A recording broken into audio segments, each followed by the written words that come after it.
Hello, wine lovers! I am Yaroslava, sommelier and wine educator, your guide on this journey through the world of wines, spirits, and cocktails. Today, as I promised, I am returning to the world of sparkling wines. Do you love good sparkling wines, but are at a fan of champagne's insane prices? Looking for high quality bubbles with a bit more diversity? Consider turning your attention to Crema. And today, we will talk exactly about them. Crema refers to a group of French, mostly French, sparkling wines produced in regions other than Champagne, but made using the same traditional method as Champagne. The key words here are traditional method. This method's crucial feature is the secondary fermentation, which occurs in the same bottle that eventually the consumer will buy. This step is essential for creating the bubbles that make the wine sparkling. The secondary fermentation is followed by limaturation, which gives wines a more complex taste and results in finer, longer-lasting bubbles. About the traditional method of sparkling wine production, I am talking in all details in the series about Champagne. You can find link in the first comment. The traditional method was developed in Champagne. It was originally called Méthode Champenoise, but in 1994, Champagne winemakers claimed this name exclusively for their own use, leaving the term traditional method for others. Of course, the technology itself isn't unique to Champagne. Many high-quality sparkling wines are made this way. I will talk about some of them separately, but today my story is about Crema.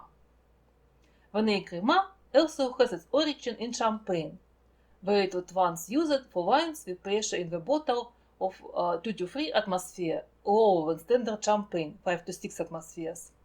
These wines are softer and gentler, and the name Crema means creamy.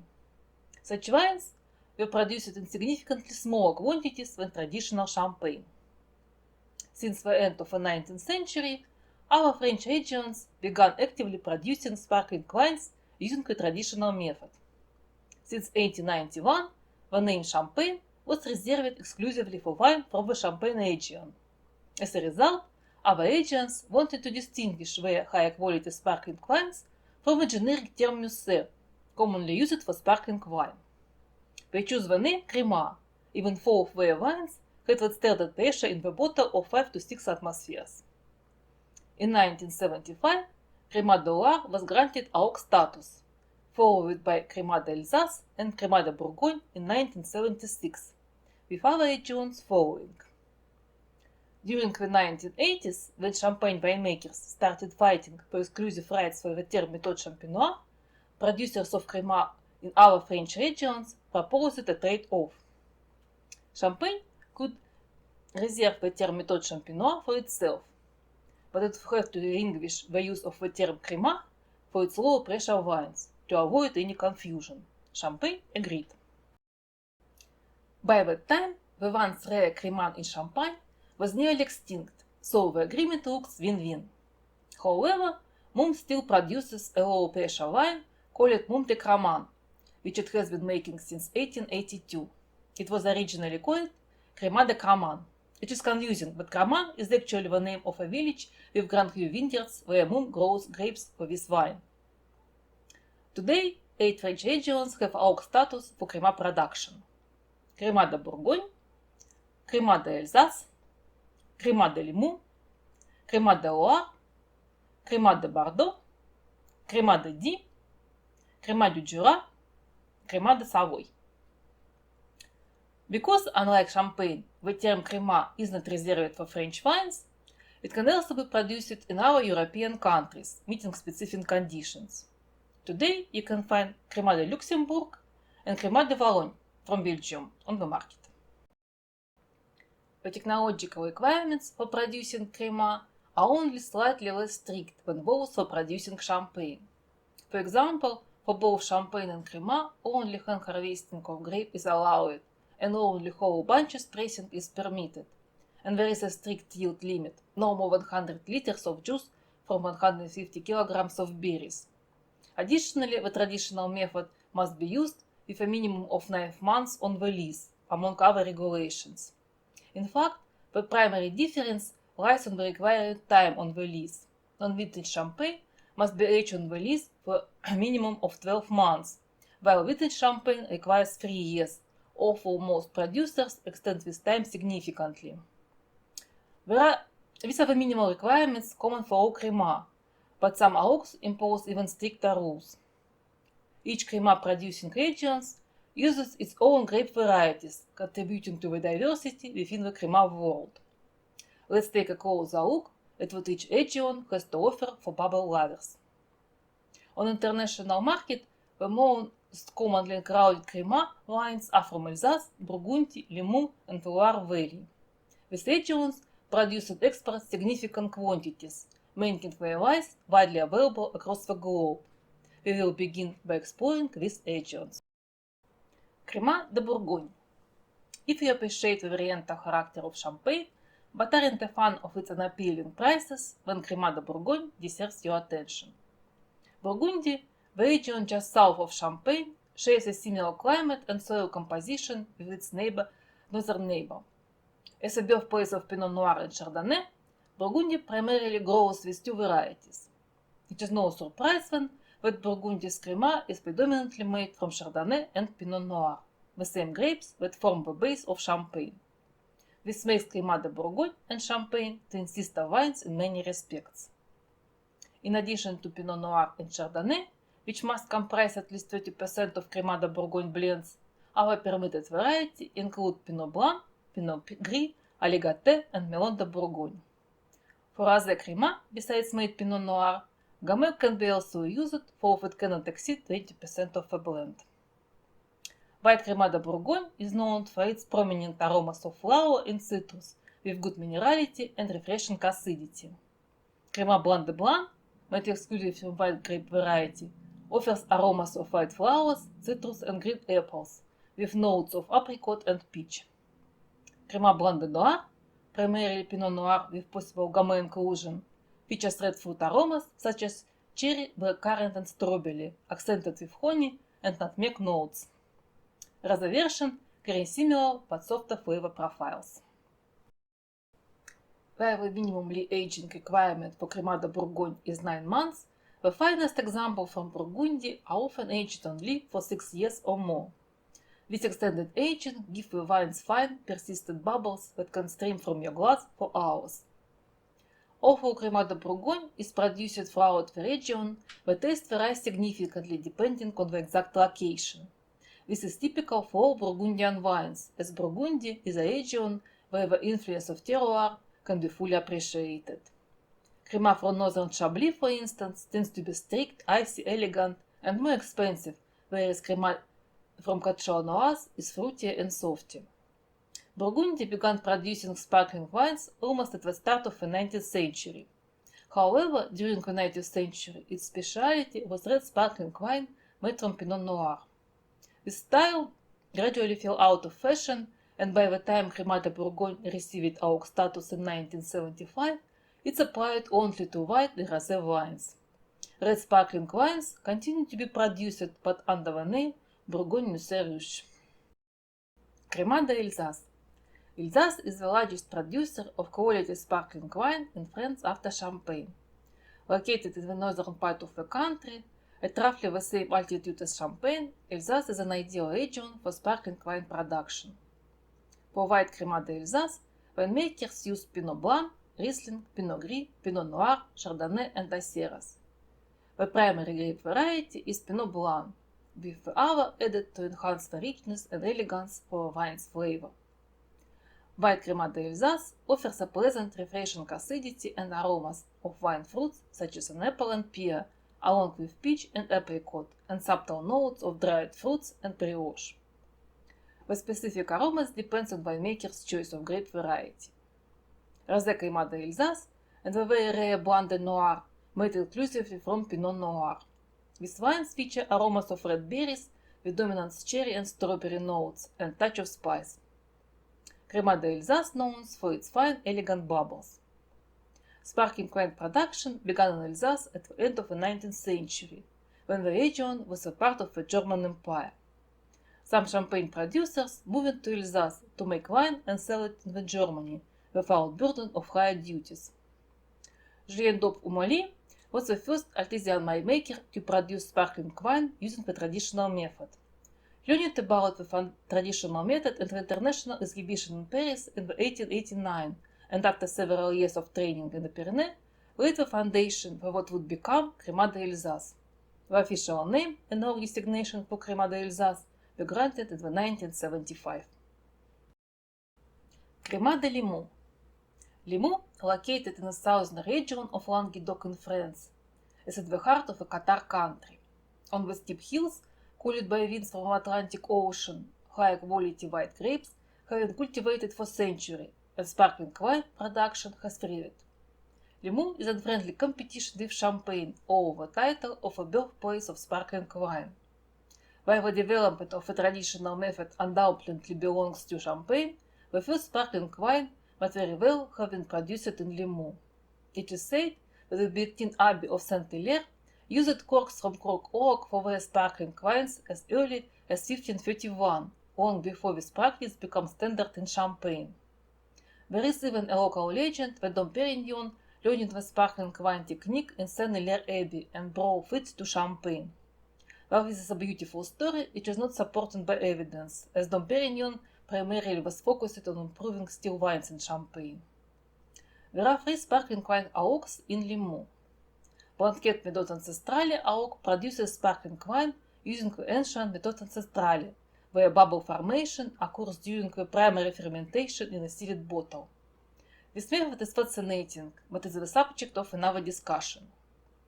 The other 2 auges in Limoux produce sparkling wine using the traditional method, and I will cover both, even though only one carries the Crémats title, as the distinction is mostly nominal.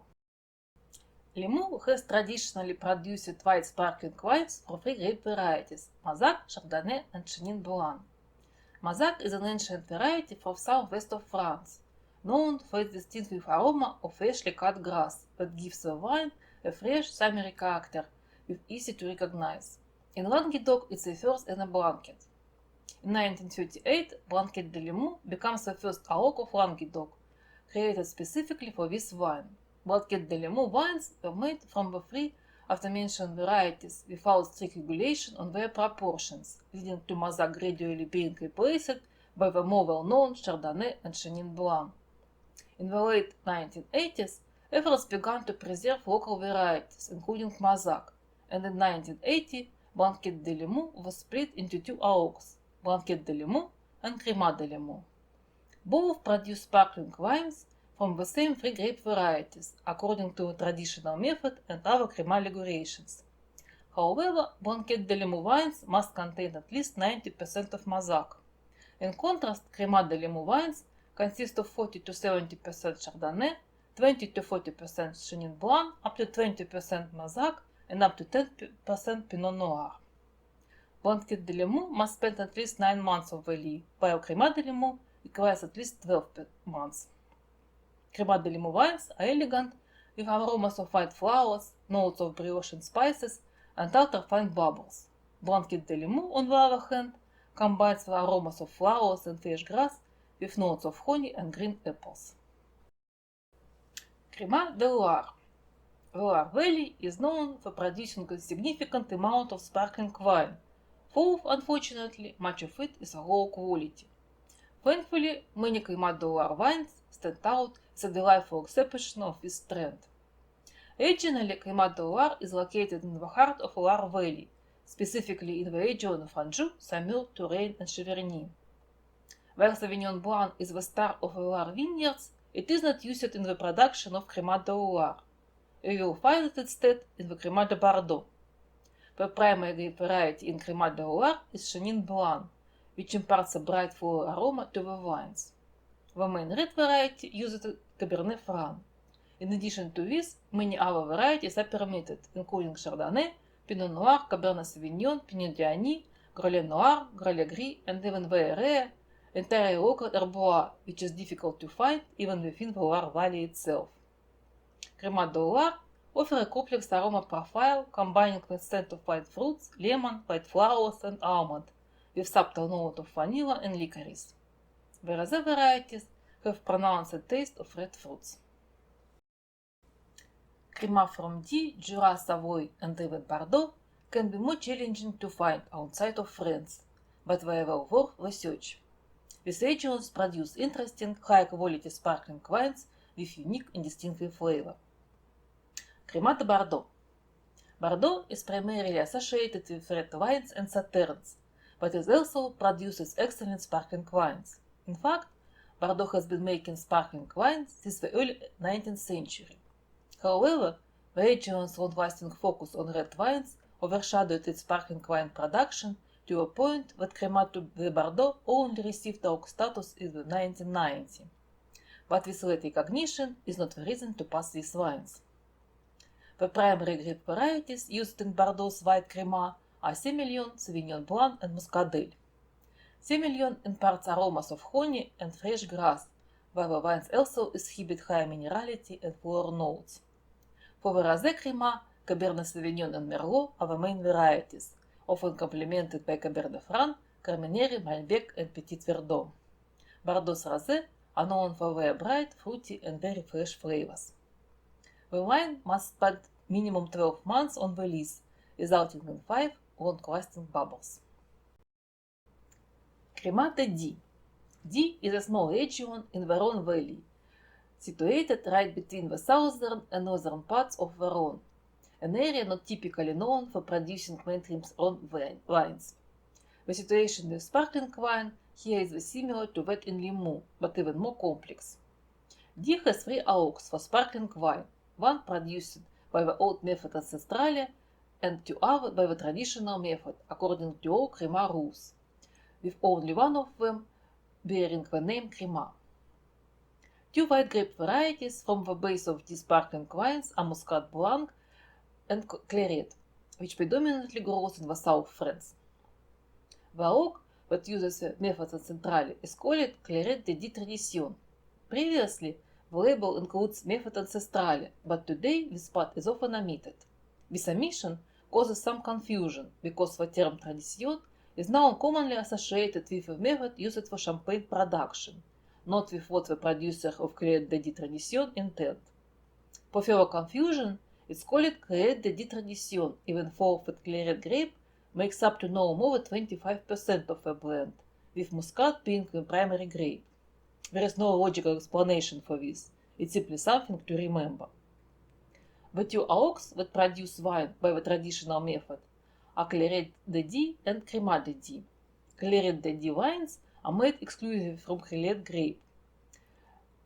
In Crema de Die, Claret constituted up to 55% of the blend, with the rest being Muscat Blanc and Aligoté. These are aromatic, elegant wines with rich aromas of ripe apple and green fruits, accompanied by stable, fine bubbles. These wines must undergo a minimum maturation period of 12 months on the lee, contributing to their complexity and fineness.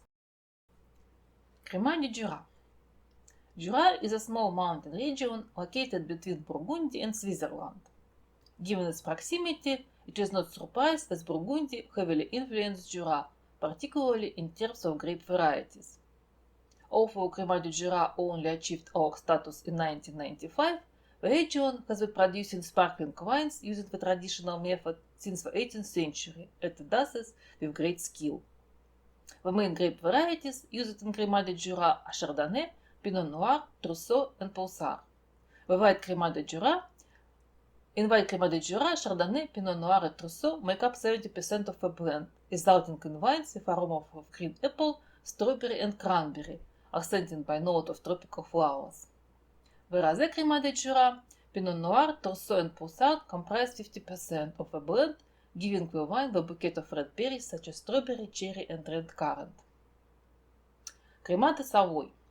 Savoy is another small mountain region located on the east of France, near the border with Switzerland, slightly south of Jura. Crema de Savoy was the last of the French Crema to receive the oak status, achieving it in 2015. 60% of blend must consist of the local varieties Jacquard and Altesse, with Jacquard comprising at least 40%. The remaining 40% can include Chardonnay, Pinot Noir, Gamay, and other varieties. Crema de Savoy is known for its high minerality, citrus aromas with floral note, elegance and fine bubbles. Crema de Luxembourg. The history of sparkling wine production in Luxembourg dates back to 1885, when the French company Champagne Mercier established a branch in Luxembourg to sell champagne to Germany without incurring higher duties. Luxembourg began producing its own sparkling wines in 1921 under the guidance of Paul Faber, and the region was granted Roque status in 1991. The main grape varieties used there include Riesling, Pinot Blanc, Müller-Thurgau, Acer, Pinot Noir Rosé, and Chardonnay. Crema de Valogne. Belgium is not typically associated with winemaking. It's better known as a beer country, but it does have vineyards and produce wine, including Crema. Crema de Valogne was granted Roque status in 2008. The main grape varieties are Chardonnay, Pinot Noir, Pinot Blanc, and Pinot Meunier, along with Pinot Gris, Acer, and Riesling. The base of Crema de Valogne is similar with that of Champagne, but with some local characteristics, resulting in a oriental taste closely resemble Champagne. As you can see, the world of Crema is vast and diverse. Just try, choose, and enjoy. I have today Crema de Bourgogne, brut. Well, I love Crema de Bourgogne.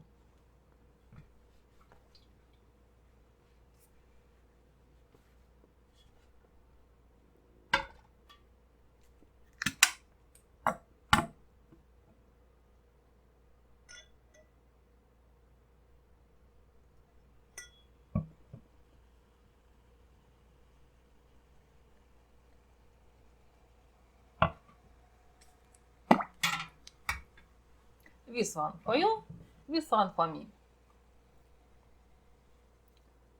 Nice, fine, very stable stream of bubbles.